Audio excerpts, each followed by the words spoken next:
Well done, congratulations, you've finished the day and we're now going to relax, enjoy some good food, but before we do that, we have to do our end of the day stretches before we stiffen up too much.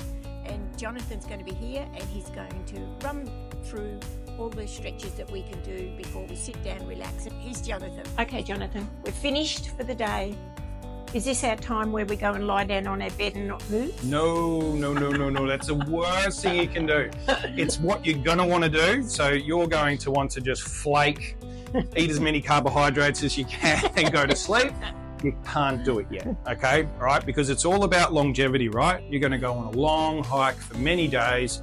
You need to make sure you're staying in the best condition you possibly can. So at the end of the day, it's all about lots of flexibility and recovery, okay? So I'll take you through your flexibility. So now we want to go through each part of our body and stretch it out, right? And this is at maintenance, right? Day after day after day, okay?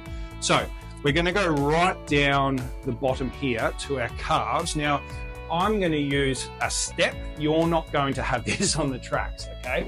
But you can use a tree, you can be up against a wall, whatever it is you can find. So you basically want to be putting your toes up against something, right? On the edge like that, exactly it. Okay, keep this leg nice and straight and come forward from the hips. Now you should be feeling a stretch in the bottom of your legs, so your calves, okay? And it might even come up into your hamstrings if you're really tight through the backs of your legs. Also great for underneath your feet. Any of you guys out there, plantar fasciitis, it's hard to get rid of. Most of you have probably experienced it if you've hiked long term. We want to stay away from that, okay? All right, so that's our calves. Then we go into our hamstrings, right? It's as simple as reaching down towards our toes.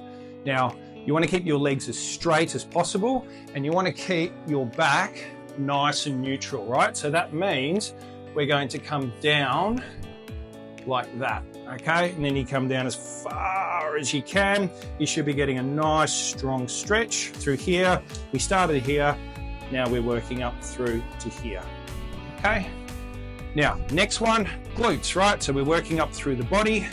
We did this one in the last video, so you want to be pulling up on your knee and pulling across, right? I won't go too deep into that because we already have.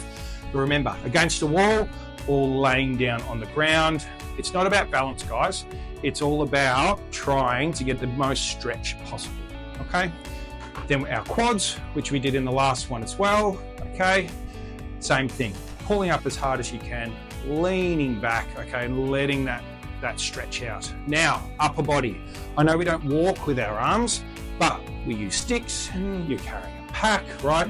It takes on a lot, okay? So there's only a couple that we want to do here. So we want to put our arms up, nice and straight.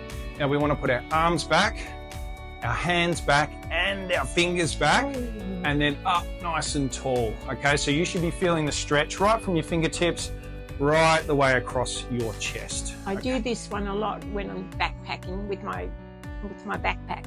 Yeah, with your pack on? Yeah, yeah. Fantastic. Well, the pack will pull back, so it'll actually assist you. So that's a great idea, okay? And then we want to go the opposite muscle. So we just stretched all across here. Now we want to stretch across here. So we want to put our fingers together, turn them inside out, and we want to round our back, okay? The opposite to what we normally want to do, because we normally want good posture, but you want to push out and away as far as you can. That's it, making sure you're stretching all between here. Now, bonus stretch. One thing that can happen when we've got a pack on and we get tired, our shoulders come up, right? Because we're trying to assist it. Really stiff neck can end up with, well, pain in your neck, but even worse, headaches and things like that. So we want to stay away from it. So if we drop one shoulder, okay, up nice and tall, and then we pull away from that shoulder, you're going to get a nice stretch all the way through here, and you're going to keep that in good condition, okay, so we don't get those headaches or any pain through our shoulders. Okay, so that's just daily stretches at the end of the day, okay, but we also want to be looking at recovery, right? So again, how much water have you had? How much water are you going to have during the night? Okay, because you've got to be ready for that next day. You want to be hydrated. Electrolytes, a great thing that allows you to absorb the water, but also you're at the end of the day, have a big meal, right? Nutrition, get that energy, and that's the petrol in your tank, right? That's your gas. You want to make sure that you're filling the tank up, ready for the next day. And with these stretches, the end of the day, they work the same, at least 15 seconds. Minimum 15 seconds. You can hold them for 2 minutes. You're only going to benefit more, but minimum 15 seconds, guys. You want to make sure, if you wanted to break an elastic band, you'd do this. But if you held it out there for longer, it'll eventually stretch out. It's the same thing. Yep. Great. Thanks again, Jonathan. No problem.